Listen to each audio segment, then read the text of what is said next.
안녕하십니까. 2024년 8월 29일 최병무의 팩트 시작하겠습니다. 헌법재판소가 조금 전에 탄핵 사건에 관한 결정을 하나 했죠. 이정섭 검사에 대한 탄핵을 기각했습니다.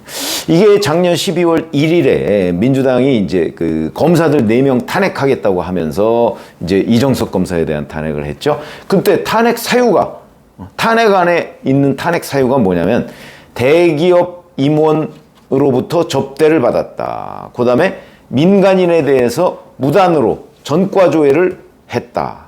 그 다음에 자녀 위장 전입을 했다. 그 다음에 처남 마약 투약 의혹 수사를 뭐 좀 무마했다. 뭐 이런 등등 여러 가지 의혹을 이제 쭉 나열을 해가면서 자, 이 사람을 검사 자리에서 물러나게, 검사 그 직위를 빼앗아라. 탄핵이라는 게 결국 그거죠. 그렇게 해서 통과를 시켰습니다. 자, 뭐 물론 민주당 단독으로 통과시킨 거죠. 그때 이제 국회 주장은 이런 거였습니다. 법 위반 행위는 헌법에 미치는 부정적 영향과 해악이 매우 크다. 그러니까 이 이정섭 검사의 법 위반 행위가 있었다는 겁니다. 일반 공무원과 비교해서도 파면의 필요성이 있다. 일반 공무원들은 이보다 경미한 사안으로도 파면에 처해지기도 한다. 이렇게 이제 헌재에다가 설명을 했습니다. 근데 오늘 나온 헌재 결정은 재판관 전원 일치로 기각입니다. 이제 기각 사유가 딱 이겁니다. 탄핵 심판의 소추 사유 중, 제가 조금 전에 말씀드린 그 탄핵 심판 소추 사유가 있는 거죠. 사유 중 일부는 특정되었다고 볼 수 없고 다른 일부는 직무집행에 관한 것이 아니어서 탄핵 소추 사유가 될 수 없다. 황당한 일이죠. 근데 저는 아마 제 방송을 그 전부터 들으신 분들은 아마 기억하시겠지만 이거 100% 기각된다. 제가 이렇게 말씀드린 적이 있습니다. 기각된다. 왜? 당연한 결과라고 제가 지금 말씀을 드리는 거죠. 왜? 이게 물론 이정섭 검사의 처남의 부인, 처남댁이라고 우리가 흔히 얘기하죠. 그 강미정 아나운서가 이제 제보한 내용이 상당 부분 이 탄핵 사유에 들어가 있습니다. 거기에 뭐 일부 의심스러운 정황이 있는 것도 사실입니다. 그렇지만 우선 본인은 전면적으로 부인하고 있거든요. 그 얘기는 자, 탄핵 사유라는 것이 과연 위법 행위냐 아니냐, 이거는 뭐 검찰이 수사를 한다든가 뭐 이래봐야 아는 거죠.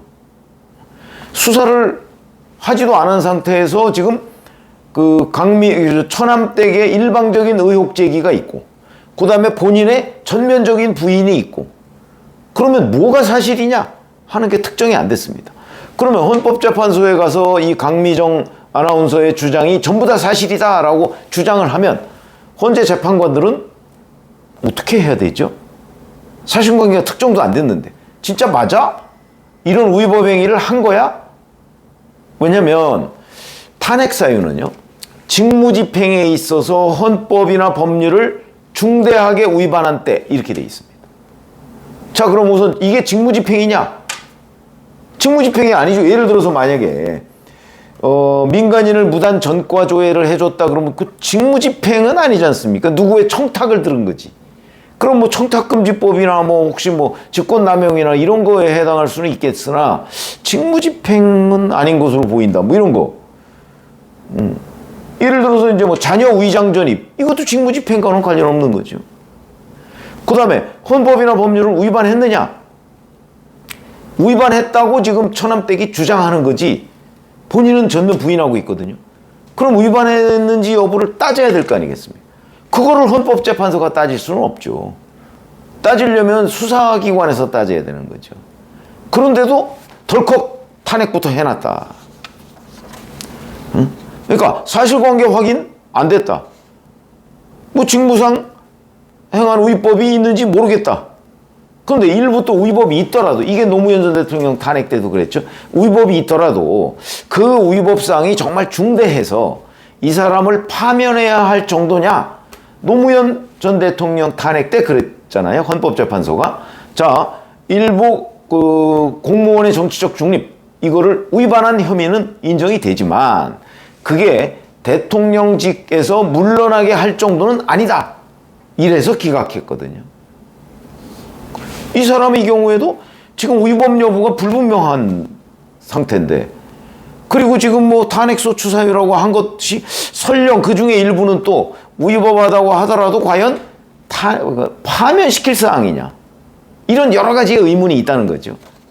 자, 그래서 이제 민주당이 뭐 말로는 뭐 이 법 위반 행위가 뭐 심각하다 어쩌고 했지만 실질적으로 이정섭 검사를 왜 탄핵했을까요? 이 사람이 그 탄핵당했을 당시에 수원지검 2차장 검사였습니다. 2차장 검사가 뭐 하는 자리죠? 대북송금, 이재명 대표의 대북송금 수사를 중간 지휘하는 자리입니다. 그러니까, 그리고 김성태 전 쌍방울그룹 회장, 이화영 전 경기도 평화부지사의 대북송금, 정치자금법 위반, 배임, 이런 것들을 수사를 중간 지휘하는 자리입니다. 그러니까 이재명 대표, 민주당으로서는 이 부분이 불편했던 거죠. 응? 이화영을 수사해서 나하고 엮으려고 해? 그러니까 실질적인 목표는 보복 탄핵에 있었던 겁니다. 감히 이재명 대표를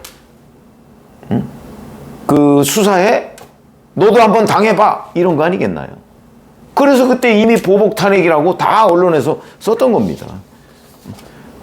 그래서 서둘러서 일단 그 자리에서 빨리 그 직무 정지 상태를 만들기 위해서 아무것도 확인이 안 됐는데 탄핵부터 하고 본 거죠. 완전한 정치성 탄핵이죠.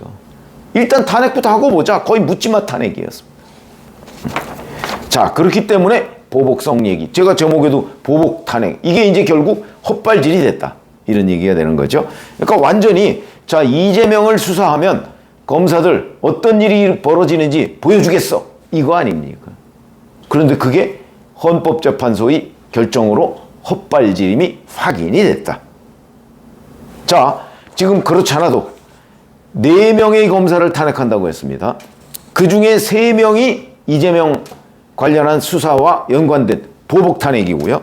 하나는 이제 김영철 검사는 국정농단 사태 때 장시호 씨와 뭐 뒷거래를 했다, 뭐 이런 의혹인데, 여기도 보면 김건희 여사의 도이치모터스 주가 조작과 관련한 수사를 한 적이 있습니다. 그러니까 이것도 역시 김건희 여사 도이치모터스 주가 조작, 당신이 수사 잘못한 거지, 한번 당해봐, 이런 보복의 의미가 있고요. 그 다음에 또 이재명 수사를 했던 강백신 검사, 어미준 검사, 박상용 검사, 이 3명도 전부 다 지금 탄핵을 했죠. 자, 그러면 이 사람들에 대한 그 탄핵 사유도 이 중에 예를 들어서 김영철 검사 같은 경우는 뭐 울산지검의 뭐 그 대변 사건 뭐 이런 것도 거기 들어가 있습니다. 아니, 그래서 그것도 뭐 물론 본인이 아니라고, 박상용 검사군요. 아닌 게 다 입증돼 있는데도 불구하고 엉뚱한 걸 뒤집어 씌워서 탄핵을 했다. 이런 게 어떤 결과를 나오겠느냐. 이 3사람에 대한 그것도 결국은 전부 다 헌법재판소에서 아마 전원일치 기각될 겁니다. 왜? 우선 위법 행위가 아무것도 확인된 게 없습니다. 근데 어떻게 그 탄핵을 인용할 수가 있겠습니까?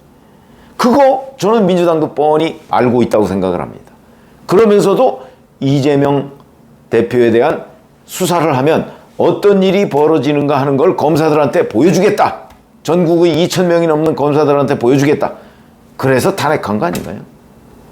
근데 그게 이번에 이정섭 검사부터 지금 무너지기 시작한 거고, 자, 앞으로 이제 연달아서 무너질 거라고 저는 봅니다. 검사 4명 연달아서 무너질 겁니다. 이렇게 돼도 그냥 아니면 말고 이런 건가요? 이런 부분에 관해서 정말 유권자들이 정확하게 이 검사 탄핵이 의미하는 바가 뭐고, 그리고 헌법재판소에서 기각되는 의미가 뭐다 하는 것을 알고 그 부분에 대한 민주당의 국회권 남용, 탄핵권 남용에 대해서 기억을 해뒀다가 가까이는 10월 16일 보궐선거 때, 그리고 멀게는 2016년 지방선거, 2027년 대선 다 그런 데에서 그걸 하나씩 그 책임을 물어야 할 것이다. 아무리 법과 제도가 보장하고 있는 뭐 탄핵 심판, 탄핵 소추권 뭐 이런 것들이 있다고 할지라도 이런 식으로 남용하는 데 대한 응징이 있어야 되겠다. 근데 일반 유권자들이 응징하는 방법은 다른 방법은 없습니다. 뭐 결국은 투표권을 행사하는 거 아니겠습니까?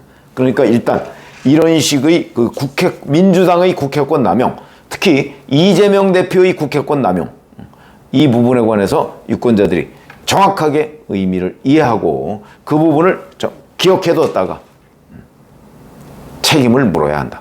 이런 말씀을 드립니다. 고맙습니다.